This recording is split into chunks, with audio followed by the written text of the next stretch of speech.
അസ്സലാമു അലൈക്കും. അവർ സൂപ്പർ ഫാമിലിയിലേക്ക് എല്ലാവർക്കും സ്വാഗതം.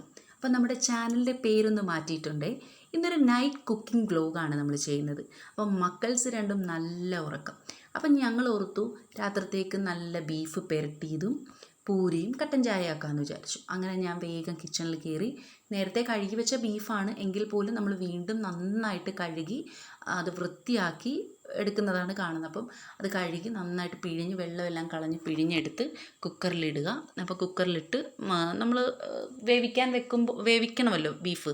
അപ്പോൾ അത് വെക്കാനായിട്ട് മഞ്ഞൾപ്പൊടി, മല്ലിപ്പൊടി, മുളക് പൊടി, മസാലപ്പൊടി, ഉപ്പ് എല്ലാം ഇട്ട് നന്നായിട്ട് പെരട്ടി കുറേശ്ശെ വെള്ളം മാത്രമേ ഒഴിക്കാവുള്ളൂ. കുറേശ്ശെ, കാരണം ബീഫിന് ഓൾറെഡി വെള്ളമുണ്ട്, വാട്ടർ കണ്ടൻ്റ് ആണ്. അപ്പോൾ അതുകൊണ്ട് തന്നെ ബീഫ് വേവിക്കുന്ന സമയത്ത് നന്നായിട്ട് തന്നെ അതിന് വെള്ളം ഊറി വരും.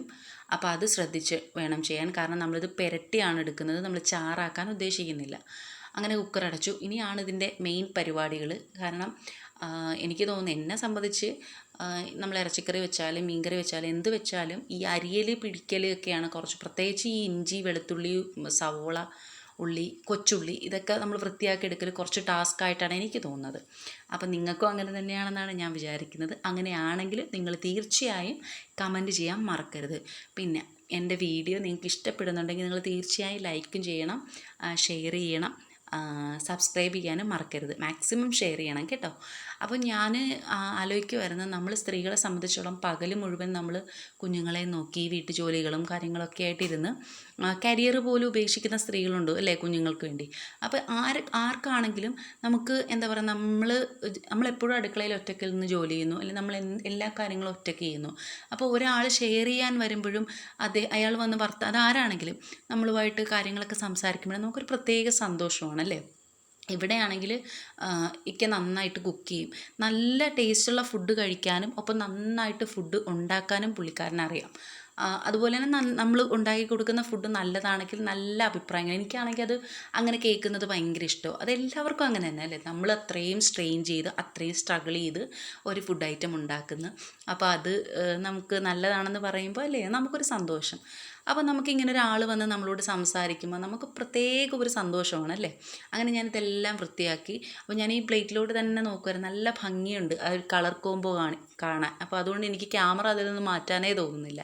അങ്ങനെ വയ്ക്കാൻ വന്നു. പിന്നെ ഞങ്ങളിതെല്ലാം ചെയ്യുന്നെങ്കിലും നമ്മൾ സംസാരിച്ചുകൊണ്ടൊക്കെ നിന്നാണ് ചെയ്യുന്നത്. കുറേ കാര്യങ്ങൾ ഷെയർ ചെയ്യും, ആ ഡേ ബൈ ഡേ ആയിട്ടുള്ള കാര്യങ്ങളൊക്കെ സംസാരിക്കും.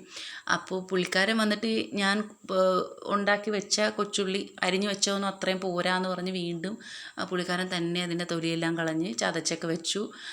പിന്നെ തേങ്ങാക്കൊത്ത് റെഡിയാക്കുവാണ്, അതിട്ടാൽ നല്ല ടേസ്റ്റാണെന്ന് പറഞ്ഞ് പുള്ളിക്കാരൻ തന്നെയാണ് അത് ചെയ്യുന്നത്. അപ്പം ഞാൻ വീഡിയോ എടുക്കുമ്പോൾ ഞാൻ ഈ വീഡിയോ പുള്ളിക്കാരൻ്റെ മുഖത്ത് പിടിച്ച് കളിയാക്കുവാണ്. അപ്പം പുള്ളിക്കാരന് ഒരു സ്റ്റേജ് ഫിയറിൻ്റെ ഒരു ഇതിൽ മാറ്റെന്നൊക്കെ പറയുന്നുണ്ട്. ഞാനതൊന്നും മൈൻഡ് ചെയ്യാതെ പുള്ളിക്കാരൻ ഇങ്ങനെ സൂം ചെയ്ത് പിടിച്ചിരിക്കുവാണ്. അപ്പം ഇതിനിടയിൽ അപ്പോൾ ഞാനാണ് സവോള അരിഞ്ഞത്. അപ്പോൾ സവോള അരിഞ്ഞപ്പോഴത്തേക്കും കനം ഇച്ചിരി കൂടിപ്പോയെന്നാണ് പറയുന്നത്. അപ്പം അതിൻ്റെ കമൻറ്റാണ്, ഇത് 2 ദിവസം എടുക്കും ഇത് വഴന്ന് വരാൻ എന്നൊക്കെ പറഞ്ഞ് എന്നെ കളിയാക്കി, എന്നെ അങ്ങ് ദേഷ്യം പിടിപ്പിക്കുവാണ്. അപ്പോൾ ഞാനിതെല്ലാം കണ്ട് ആസ്വദിച്ച് ഇങ്ങനെ നിൽക്കും. അപ്പോൾ എനിക്ക് എന്തായാലും ഇത് ചെയ്ത് വരുമ്പോൾ നല്ല ടേസ്റ്റ് ആയിരിക്കുമെന്ന്. കാരണം പുള്ളിക്കാരൻ മിക്കവാറും ഇത് ഉണ്ടാക്കുന്നതാണ്, ചിക്കൻ വെച്ചും ഉണ്ടാക്കും, ബീഫ് വെച്ചും എല്ലാം വെച്ചും ഇങ്ങനെ ടേസ്റ്റി ഫുഡൊക്കെ ഉണ്ടാക്കി തരും എനിക്ക്. അപ്പോൾ നമ്മൾ നേരത്തെ കുക്കറിൽ വെച്ച ബീഫ് റെഡി ആയിട്ടുണ്ട്. അപ്പോൾ അതിൻ്റെ ഇടയിൽ കൂടി ഞാൻ പൂരിക്ക് മാവ് കുഴക്കുവാണ്. കുറച്ച് എളുപ്പത്തിൽ ഞാൻ സാധാ പച്ചവെള്ളം ഒഴിച്ച് ഉപ്പ് ഇട്ട് നന്നായിട്ട് കുഴച്ചെടുത്തിട്ടുണ്ട്. അപ്പം പടിപടികളായിട്ട് ഓരോ സംഗതികളും അതിലേക്കിട്ട് വഴറ്റുകയാണ്. വഴറ്റിയാണ്. അപ്പം ഇത്രയും വലിയ പാൻ എടുത്തിരിക്കുന്നത് എന്തിനാണെന്നൊരു സംശയം നിങ്ങൾക്ക് വരും. കാരണം കുറച്ച് ബീഫല്ലേ ഉള്ളൂ, അല്ലെങ്കിൽ കുറച്ച് മതിയല്ലോ, പിന്നെ എന്തിനാ. അപ്പോൾ ഇതിന് ഉള്ള കാരണം എന്ന് വെച്ചിട്ടുണ്ടെങ്കിൽ, ഇത് നമ്മൾ വഴറ്റിയാണ് നമ്മളിത് അങ്ങോളം ഇത് ചെയ്തെടുക്കുന്നത്. അപ്പോൾ അത് വഴറ്റി വരുമ്പോഴത്തേക്കും നമുക്കത് വൃത്തിയായിട്ട് ഇളക്കണമെങ്കിൽ അതിന് പറ്റിയൊരു പാത്രം വേണം. അതിനാണ് ഇത്രയും വലിയ വട്ടമുള്ളൊരു പാത്രം. ഞങ്ങൾ ഇങ്ങനെ വഴറ്റുന്നതും അല്ലെങ്കിൽ ഇങ്ങനെ റോസ്റ്റ് ചെയ്തെടുക്കുന്നതൊക്കെ സംഗതികൾ ഇതിനകത്ത് വെച്ചിട്ടാണ് ചെയ്യാറ്. അപ്പോൾ നമുക്ക് നമ്മുടെ കൈ മെരുങ്ങി നമുക്കത് ചെയ്യാൻ പറ്റും. അങ്ങനെ അത് നന്നായിട്ട് വഴറ്റി കഴിഞ്ഞപ്പോഴത്തേക്കും പൊടികളെല്ലാം, അതായത് മഞ്ഞൾപ്പൊടി, മല്ലിപ്പൊടി, മുളക് പൊടി, മസാലപ്പൊടി, ഉപ്പ് ഇതെല്ലാം ഇട്ട് നന്നായിട്ട് വഴറ്റി അതിനൊപ്പം ആ ബീഫും എടുത്ത് നമ്മളിതിനകത്തോട്ട് തട്ടി. അങ്ങനെ അതും നന്നായിട്ട് ഇളക്കിയെടുക്കുകയാണ്. അപ്പോൾ ഇത്രയേ ഉള്ളൂ, നമ്മുടെ ബീഫിൻ്റെ പരിപാടികൾ ഏകദേശം തീർന്നിട്ടുണ്ട്. അപ്പോൾ നമ്മുടെ നൈറ്റ് കുക്കിംഗ് വ്ലോഗ് നിങ്ങൾക്ക് ഇഷ്ടമായെങ്കിൽ നിങ്ങൾ തീർച്ചയായിട്ടും ലൈക്ക് ചെയ്യണം, ഷെയർ ചെയ്യണം, സബ്സ്ക്രൈബ് ചെയ്യണം, എൻ്റെ വീഡിയോസ് ഫോളോ ചെയ്ത് എന്നെ സപ്പോർട്ട് ചെയ്യണം. അപ്പോൾ ഇനിയും ഇതുപോലുള്ള നല്ല നല്ല വീഡിയോസ്, കൊച്ചു കൊച്ചു നല്ല വീഡിയോസുമായിട്ട് ഞാൻ വീണ്ടും വരും.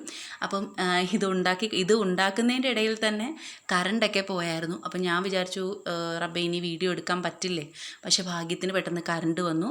അപ്പോൾ അതുകൊണ്ട് ഞാൻ പൂരി ഉണ്ടാക്കുന്നതും ചായ കുടിക്കുന്നതൊന്നും ഞാൻ ഇതിനകത്ത് ആഡ് ആക്കിയിട്ടില്ല. ലാസ്റ്റ് ഇതിൽ കുരുമുളക് പൊടിയും കൂടി ഇട്ടപ്പോഴത്തേക്കും സംഗതി ഉഷാർ.